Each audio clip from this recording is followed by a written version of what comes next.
the thing about sector partnerships that I find quite remarkable is they seem to be addressing two problems that we should never have at the same time. We should never have workers who can't support themselves and their families, and we should never have employers who can't find the workers they need to fill jobs. Those two problems should never exist simultaneously. And I think what sector partnerships, one of the things that they're really trying to do is to address those two problems with one answer, which seems to be what our federal workforce development system should be aspiring to. And I think it does.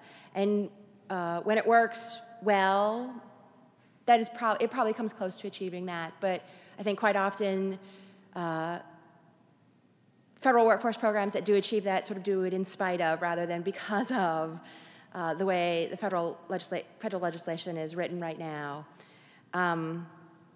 You know, this really is about economic well-being in local communities. It really is about making sure that businesses in the community are key partners in these conversations. They start out at the beginning, and when they come into the conversation, it's because they are bringing expertise about what they need as a business. Often in the federal workforce policy, in the one-stop system, we aspire to bring businesses in as key partners, but often what they're asked to do is not what is important. It's not what they see as key to the well-being of their businesses. It's not what do you need as an employer. Often it's more, well, how do we govern this system? And then people are surprised when businesses don't necessarily want to participate in that conversation or they don't see it to their own best benefit. So I really do think there are a lot of lessons we can learn from this. Senator Cantwell actually has been one of the people who has taken up sector strategies, drawing on the work that Washington State has done with its industry skill panels, which are sector skill panels. And we actually got a call from her office when she started to work on her TAA bill, and they said, what can we do? How do we do this so that Washington State can do its industry skill panels through TAA? That's a call that we love to get. And we need to get more of those calls from more offices. TWA actually has adopted sector strategies as sort of the leading federal policy that we push for in workforce development. We have a proposal to do it as a new title under WEA with its own designated funding. We're tired of trying to steal money from one program to pay for another program, so we'd like to see it have its own designated funding. Sector partnerships also do unique kinds of activities and that require unique capacity, and so we need to have other kinds of measures, outcome measures, where we're really looking at how is this helping businesses, how is this helping industries, how is this helping workers, that we right now aren't capturing through any of our existing policy or any of our existing systems. We worked on the energy bill and got Green Jobs' Jason Walsh, our state policy director, for this week. Is leaving us to actually go work for Green for All on green jobs, which are really the idea about training workers, working with emerging clean energy industries to train workers to fill those jobs. There are people on the Hill from the healthcare community looking for healthcare earmarks to do sector training for healthcare.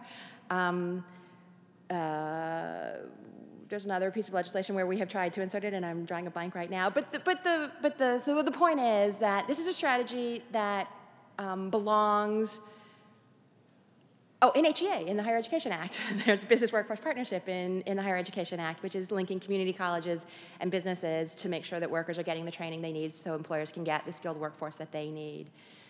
This is not rocket science, right? This is everybody understands workers should have the skills training they need, and businesses should be able to find the employees they need. That's good for everybody. We all benefit, and it's incredible to hear Ray say something like jobs are coming back from China, right? That's exactly what we want to hear. We just did a $150 million economic stimulus because we're worried about jobs going overseas and people worrying about losing their jobs. Well, our policy should bring jobs back and make sure the jobs are here, stay, and that they're good jobs, and that that businesses don't feel like they can't get the workers that they need here. So I don't want to talk for too long because I really do want to leave some time for questions, and I really do want to focus more on the programs that our panelists are talking about than me. But it really is the case that our federal policy has not sort of grabbed a hold of this right yet. The Department of Labor does do a number of demand-driven, what they call demand-driven grants that look something like sector partnerships, but that is not congressionally authorized activity. The money is there to spend as they want, but Congress really hasn't wrapped its arms around it, really hasn't taken ownership of this, and really hasn't doesn't look at it as a key component of a federal workforce development system. And we're going to keep working with offices and try and explain to them and urge them to adopt this and really understand that the people who are on the ground who are doing this work, this is where really the best things are happening, and we should learn from those lessons and reward the states that are doing it already and encourage the states that aren't doing it or the communities that aren't doing it to start doing it.